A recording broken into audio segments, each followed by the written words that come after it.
Welcome back to New Day. It's now time for social. And this morning we're talking about a very serious, or should I say alarming thing that's come up with citizens of Ghana renouncing their citizenship. I don't know if this is something that is new or something that's been happening over the years, but the reports we've just received last Monday from the Minister of Interior indicates that about 817 Ghanaians have applied and it's been approved for them to renounce their citizenship. So this morning we are going to be talking about that with Mr. Isaac Larbi, who is a lawyer, and he will break it all down for us. Good morning. Good morning. How are you doing? Fine, thank you. How are you? Very well, thank you. Now, first of all, I'd like to find out from you, what is the difference between renouncing citizenship and seeking asylum? Is it the same thing? No, they are two separate things. Now, an asylum process can lead to citizenship. Okay. Of another state, another country. Yeah, of another country. Okay. At some point along the line. But you still retain your... Well, from the initial process, okay, you retain your nationality. Okay. Now, asylum is different, a form of an immigration status that a person can acquire in a country. Okay. Now, economic reasons are not generally considered a basis for seeking an asylum. Okay. But political reasons, tribal reasons, ethnic reasons, even sex. The sex of a person. The sex of a person, religious grounds. Now, the basis or the essence of a person's ability, or capacity to apply for asylum is upon a state's inability to provide the safety and security of the person. That is the basis.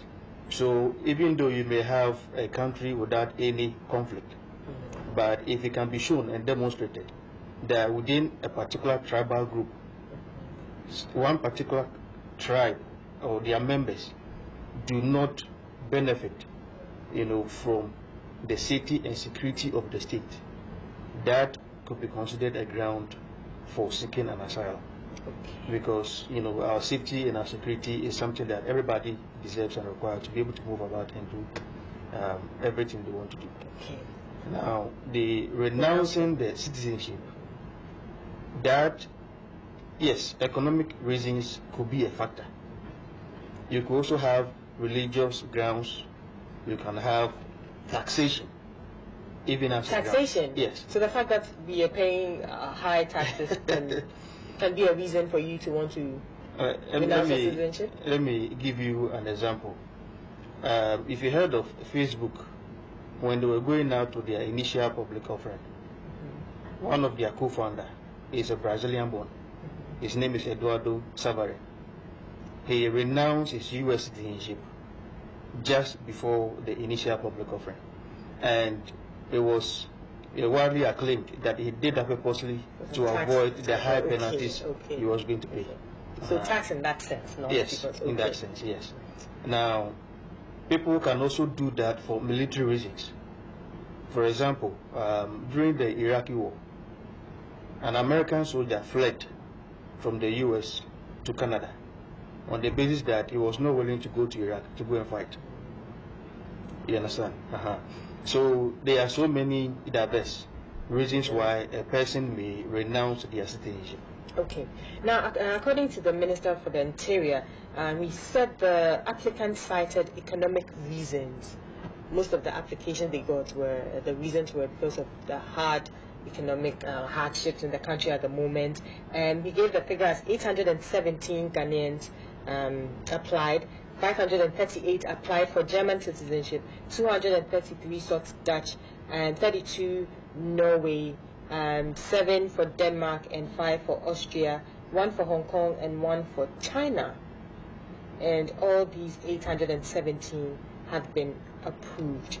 Now, first of all, what is the process one has to go through to renounce justice? Do you just wake up one morning and decide you don't want to be Ghanaian? Where do you go to? Who do you talk to? What are the processes? Very well. Now, in the context of a Ghanaian, the application is not so cumbersome. It's a simply straightforward process, even though it may take some time. Now, what you begin with is an application letter, which you submit to the embassy of the country that you are in, but the Ghana embassy. So if you're in Ghana, you're Ghanaian. I'll come to that point. Okay. If you are, it generally starts from outside your country of origin or your country of naturalization. No, it shouldn't be naturalization, citizenship. So, for example, if I travel to the US, it is there that I can renounce my citizenship. Yes. Oh, so you can't be in Ghana and renounce your Ghanaian citizenship? It's been tried before. Generally, it's not possible.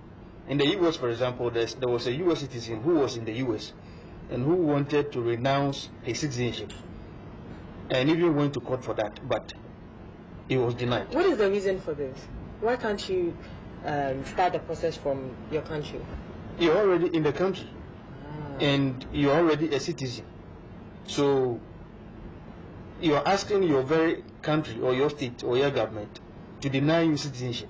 It will be virtually impossible. Okay, is it also maybe a way of curbing immigration, maybe, for people who haven't traveled before, people who are looking for visas and things to go outside the country? I mean, you can't be in your country and not haven't traveled anywhere else and be saying that you want to go to that particular place. Is that also one of the reasons yes, why? That may be one of the reasons, but we have we have international laws, and international laws try to prevent what we call statelessness. That is a person that cannot be traced to a particular state. Every person born must have a citizenship. Right. So there's even a UN convention on the reduction of statelessness, in which many countries around the world have parties to such convention. Okay, so let's come back to the process. So you have to be in a certain country to start the process. Yes. Okay. Yes. Does it have to be the country where you want to be a citizen of, or it could be any country at all? Mainly, it's the country that you're in that generally you want to change your citizenship. So let's say, for instance, I want to be a citizen of the Switzerland. Can I be in the US and start the process from there, or I have to be in Switzerland to start the process? If you are in one country and want to obtain citizenship of another country, the procedure will have to be different. Okay. For example, if let's say you want to trace the citizenship through blood, maybe your mother or your father or some relative, immediate relative, you were born through that person, that is possible. But if, for example, you are 100% Ghanaian and then you find yourself in America, it will be difficult for you to say you want to renounce your citizenship and apply to become a British citizen when you are not in Britain. It will be virtually impossible. Okay. So you want to be a citizen of America, you're in America, you write an application letter you to write an application Ghana embassy. Yes, the Ghana embassy America. In the US. Okay.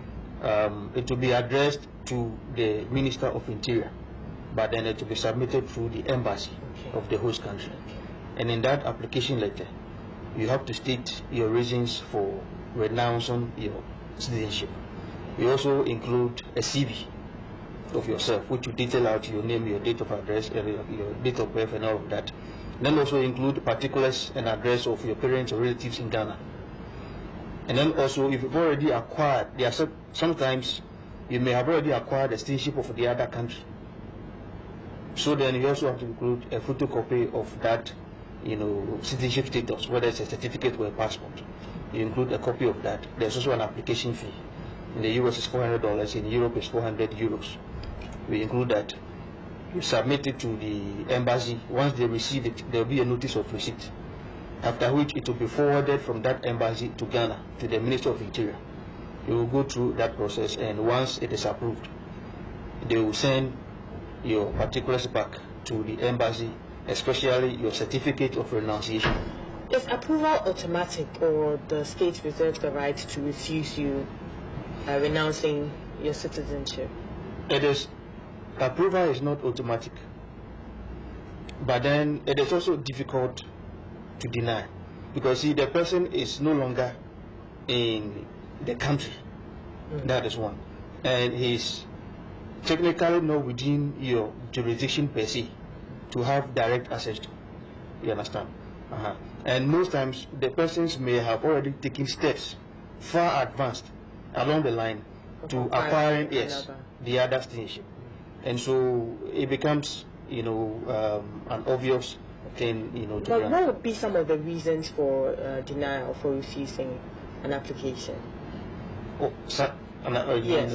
If the state decides to refuse you, what would be some of the reasons?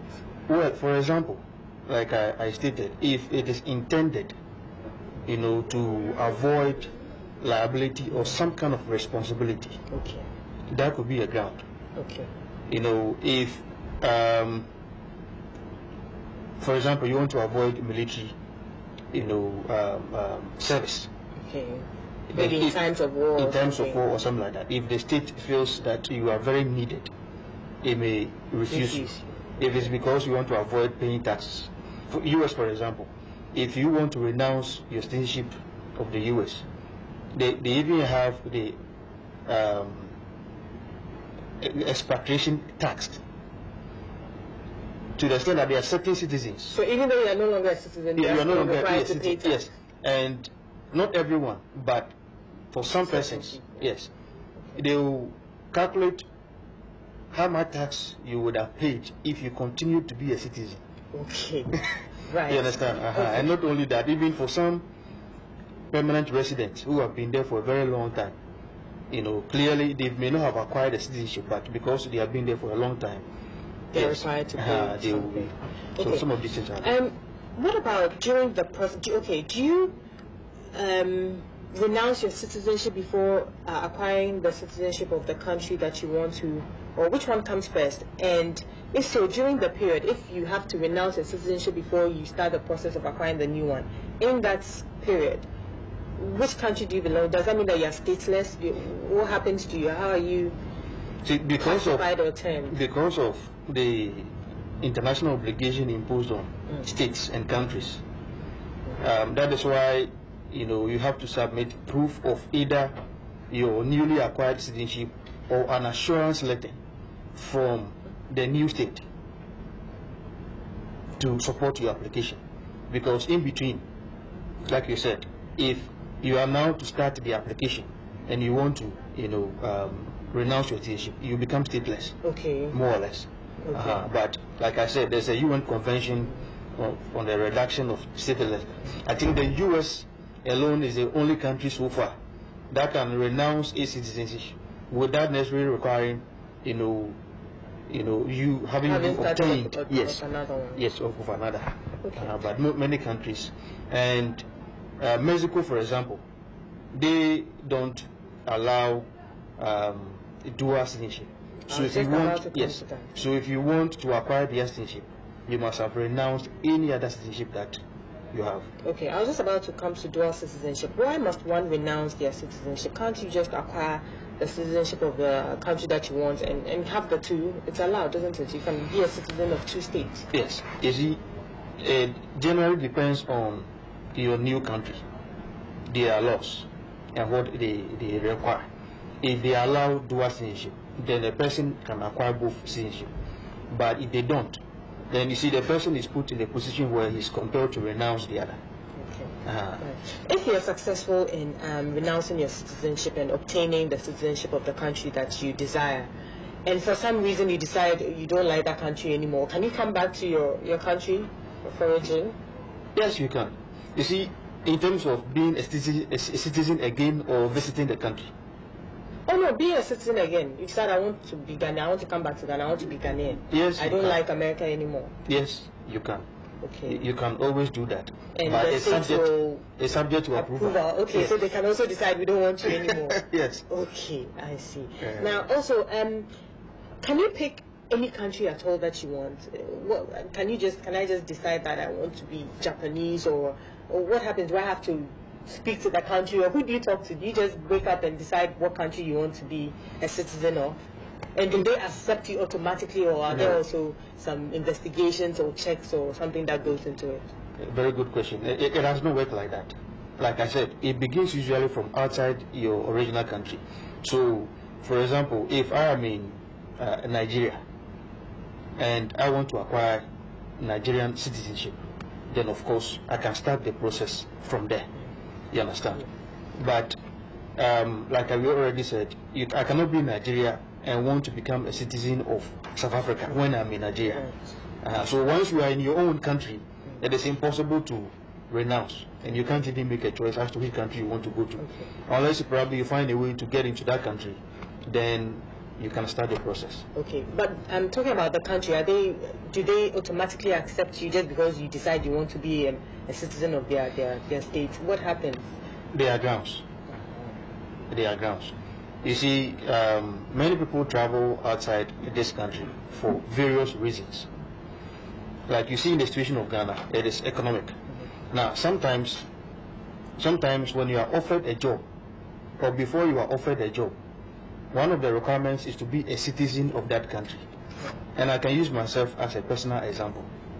I applied for a job one time in the US, and during the interview, the question they asked was whether I was a citizen of the US, and my answer was no. And because of that, I was denied. And they told me, well, this job is reserved for citizens. So a person faced with such a situation, and he wants that job so bad, he will have to renounce his citizenship so he can go in for the job. Okay. Another area of concern is with our professionals. Like I think the minister also mentioned that majority of the people who applied are health professionals, doctors and nurses and so on. Are they more appealing to these states that the individuals are trying to be citizens of? Does it help your case if you're a professional? Yes. You know, skilled labor is in need everywhere. Every country requires skilled labor. They are always in short supply. And so if you have a skill that a country is in need of, it becomes easier for them to entice you. Okay. You know. This is very common in Ghana. I mean, the minister didn't mention the time frame or the time period within which this number of people have applied for, the 817 people. We don't know whether it's been just within the last year or the last 5 or 10 years, or so we can't really say. But is it very common? Do people do this a lot, or is it just in this times of economic hardship that people are trying to realize? I think this issue has come up because of our economic situation, and then also I think some Ghanaians who went to Brazil, you know, the asylum issue. That is why I think this has come into the public domain at this present time. But it is something that every country is been experiencing. Even US, for example, as at up to the first 6 months of 2013, had almost 2,000 citizens renouncing their citizenship for other countries.